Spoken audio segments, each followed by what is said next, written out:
This town ain't big enough for the two of us. Welcome back to the order, you Doctor Who enthusiasts. Today we're going to be doing something which I could get a bit of flack for. I'm going to be doing a comparison between what I consider to be the most widely available, reasonably priced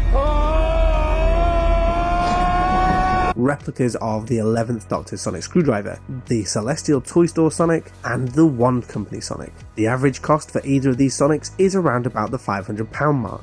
If you're looking for a metal reproduction of the 11th Doctor's Sonic that has a flickable extending emitter, these are your two most available options. We'll compare the packaging, everything that you get with each Sonic, we'll look at the form factor and design and build of each Sonic, and lastly, we're gonna test out the flick factor. If you enjoyed this video, it would be amazing if you could leave a like and subscribe. Help a veteran get a warm meal. Geronimo. The Celestial Toystore Sonic comes in a delightful silver case. In comparison, the Wand Company comes in a cardboard box. With the Celestial Toystore Screwdriver, you get an extra red bulb, and that's about it. With the Wand Company, you get this lovely blueprint of the Sonic, which looks absolutely fantastic. I don't think I didn't see what you did there, Wand Company. You hid the instructions on the back. You thought I wouldn't throw it, didn't you? Well, you were wrong, my friends. And you also get this nifty little pseudo-Gallifreyan stand to prop your Sonic Screwdriver on. Very nice. And then we get to the Sonics. Here's the Wand Company version in all its glory, and then we have the CT version in all its glory. It's worth noting that these Sonics have very different builds. The Wand Company is hand-polished, copper-plated die castings with a mix of rubber, plastic and metal components. In contrast, the Celestial Toystore version is made of solid copper, aerospace aluminium, resin and lambskin leather.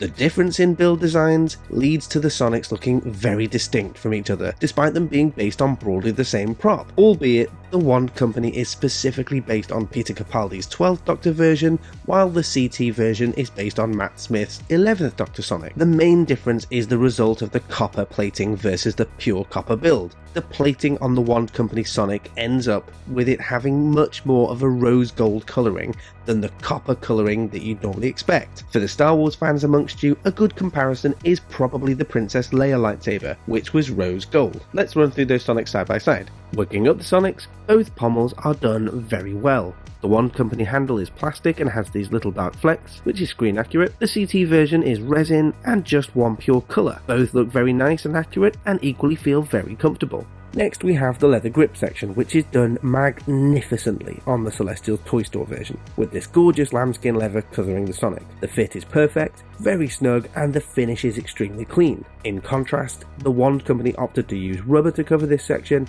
and it is nasty. It feels horrible, and I hate saying that because I really don't like putting anything negative in a review, but this is sending shivers down my spine. It is god awful. As an extra point, where the Celestial Toystore leather is perfectly snug to the body of the Sonic with no movement, the Wand Company version is loose and almost feels like it has an air pocket under the rubber. As an additional gripe with the Wand Company Sonic, there are these two weird seams, here and here.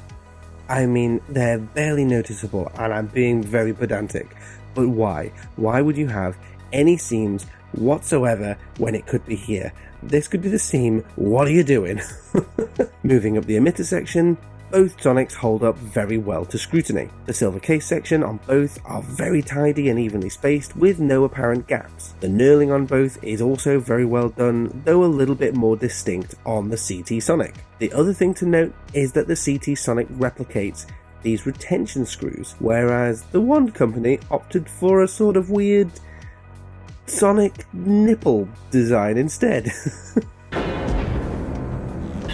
And then we have the claws, which are actually very, very well done with each Sonic here. There's almost no gap between the claws and the green emitter bulb on either Sonic. If we wanted to make this a really filthy scrap, we'd throw the toy in.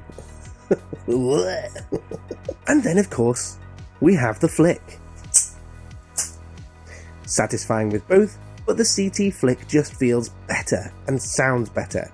Can't explain why, it just does. The Wand Company flick has a sort of hollowness to it, or maybe more like a toy-like sound, whereas everything about the CT Sonic sounds authentic, and you get a real sort of metallic swing Swing! when you extend that Sonic. With the claws extended, we get to see the green core running up the centre of the Sonic. The One Company core is made of plastic, while the CT core is resin. Both cores have swirl in the design, but I actually think the One Company probably looks the best from a pure display point here. And then lastly at the top, we have the green bulb. The One Company bulb is green plastic with quite a rich colour to it. It's actually very similar to the bulb used on the Character Options toy. In contrast, the CT Sonic has what appears to be a resin bulb, which is more cloudy in design. Mine also arrived with this sort of white scum at the bottom of it. You rebel scum. So it isn't entirely smooth, but I'm pretty sure I can polish that out. In extended mode, again, both Sonics have done really well with the claws here. The spacing is even for each Sonic, though the CT claws are wider than the One Company. Also worth noting, the One Company claws are hollow rather than solid metal like the CT claws. The springs on both sets of the claws are secure and give the claws enough fight to stay in place when extended and to not flop around. The One Company Sonic does show a bit of weakness in design when extended because the cage is very, very wobbly and insecure. Both Sonics close the same way, by collapsing the claws at the top and then dropping the cage back into place. While the collapsing mechanism is the same, the strength of that mechanism isn't quite equal. If you turn them upside down and give them a bit of a jiggle, the One Company's premature. The CT lasts a little bit longer. There you go. I'm going to get cancelled for one of these.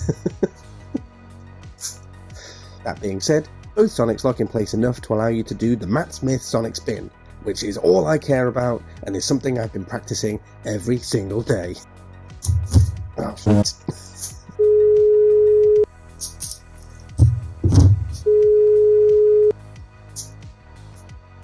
Try the seating.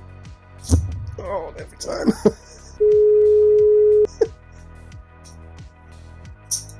Oh.